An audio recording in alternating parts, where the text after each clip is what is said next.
All new Tata Harrier അതുപോലെ തന്നെ ടാറ്റ സഫാരിയുടെ പുതിയ 2 എൻജിൻ വേരിയൻറ്റുമായിട്ടാണ് ഞാൻ വന്നിട്ടുള്ളത്. സോ എന്താണ് ഈ ഒരു പുതിയ ഹാരിയറിൽ വന്ന മാറ്റം? സോ ഏറ്റവും വലിയ മാറ്റം അണ്ടർ ദ ഹുഡാണ്. സോ നമ്മൾ സിയറയിലെ കണ്ട 1.5 ലിറ്റർ ഹൈപ്പീരിയോൺ ആളുകളൊക്കെ ആ വണ്ടിയെക്കുറിച്ച് പറഞ്ഞു. ആ ഒരു എൻജിൻ അടിപൊളിയാണ്. സോ ആ ഒരു എൻജിനാണ് ഇനി മുതൽ ഹാരിയറിൻ്റെ അകത്ത് വരുന്നത്. സോ ഇന്നത്തെ ഡ്രൈവ് റിവ്യൂവിൽ ഞാൻ നോക്കാൻ പോകുന്നതെന്ന് വെച്ചാൽ ഇത്രയും വലിയ ഹാരിയറിന് ഈ ഒരു 1.5 ലിറ്റർ കേപ്പബിൾ ആണോന്നും അതുമാത്രമല്ല ഈ വണ്ടിനകത്ത് വന്ന മാറ്റങ്ങൾ എല്ലാം നോക്കാം. Welcome to all things auto.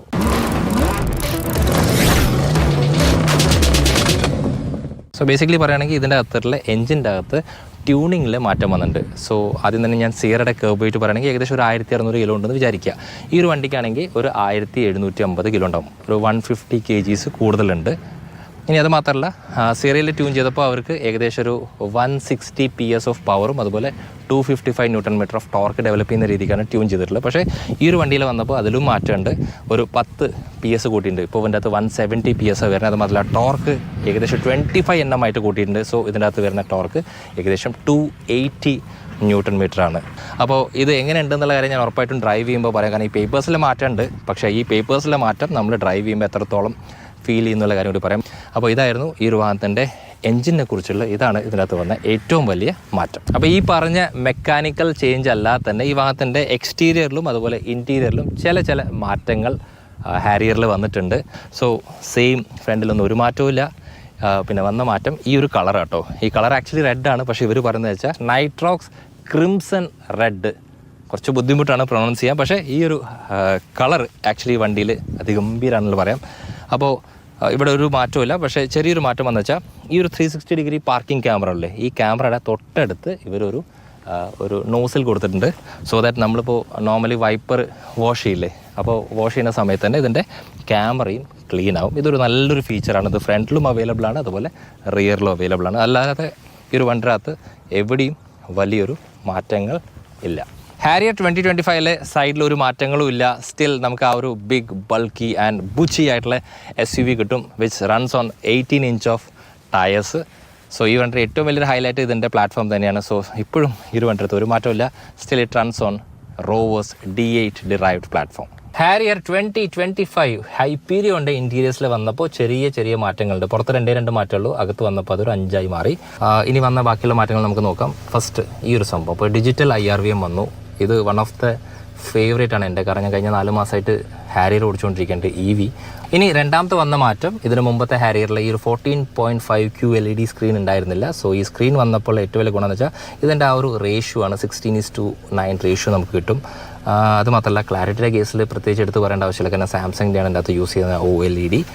ഇനി വന്ന മാറ്റം ഇതിനകത്ത് യൂസ് ചെയ്ത ഒരു കളർ പാറ്റേണിൻ്റെ മാറ്റമാണ്. സോ ഏകദേശം ഒരു ഐവറി വൈറ്റ് ആണ്, പക്ഷേ അവർ പറയുന്ന പേര് ഓയിസ്റ്റർ വൈറ്റ് എന്നാണ്.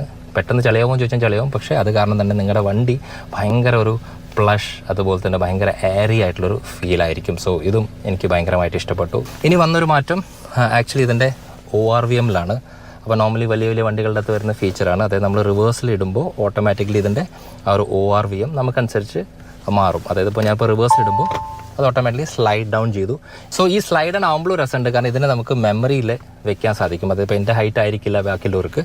സോ നമ്മുടെ ഹൈറ്റ് അനുസരിച്ച് ഇതിന് മെമ്മറിയിൽ സെറ്റ് ചെയ്യാം. സോ ഇതായിരുന്നു ഈ വണ്ടിയുടെ ഇൻറ്റീരിയറിൽ വന്ന മേജറായിട്ടുള്ള മാറ്റം. പിന്നെ ബാക്കി എല്ലാ സംഭവങ്ങളും സെയിം ആസ് ആൻ ഹാരിയർ ആണ്.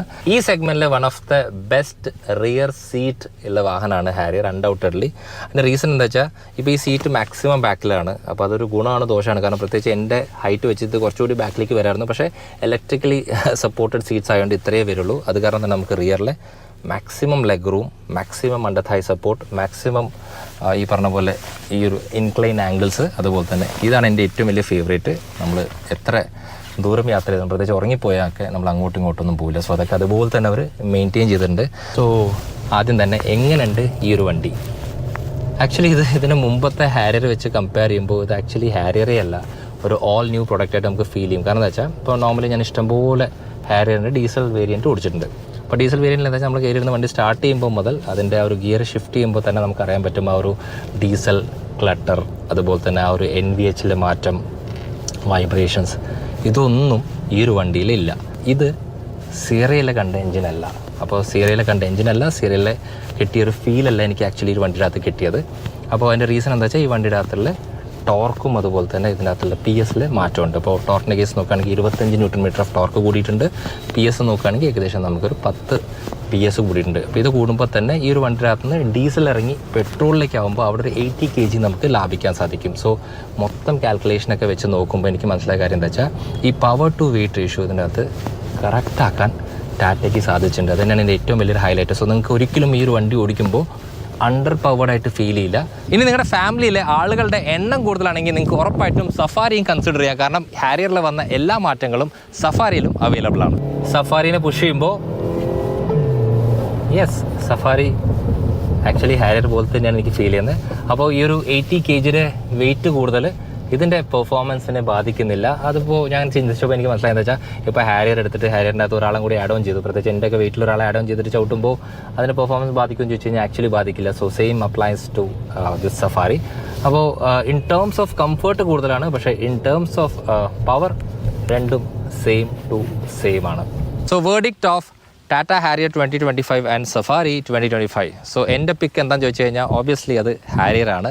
അതിൻ്റെ റീസൺ എന്താ വെച്ചാൽ ഭയങ്കര സിമ്പിളാണ്. കാരണം ഈ രണ്ട് വാഹനം ഉപയോഗിക്കുന്നത് സെയിം എൻജിൻ സെയിം പവറൊക്കെ ആണെങ്കിൽ പോലും ആ ഒരു വണ്ടിക്ക് ഈ വണ്ടിയെക്കാട്ടിലും ഏകദേശം 100 kg കൂടുതലുണ്ട്. സോ ഈ ഒരു ഫൺ ഫാക്ടർ അതിൻ്റെ അകത്ത് ചെറിയ രീതിക്ക് മിസ്സാണ്. പക്ഷേ അതിൻ്റെ അകത്തുള്ള ആ ഒരു പ്ലാന്റഡ് ഫീൽ ഇതിൻ്റെ അകത്ത് ഒരു 5% മിസ് ചെയ്യുന്നുണ്ട്. സോ എന്നോട് ചോദിച്ചു കഴിഞ്ഞാൽ എനിക്ക് ആ ഒരു ഫൺ ഫാക്ടറാണ് ഈ വണ്ടിനകത്ത് ഏറ്റവും കൂടുതൽ ഇഷ്ടപ്പെട്ടത്.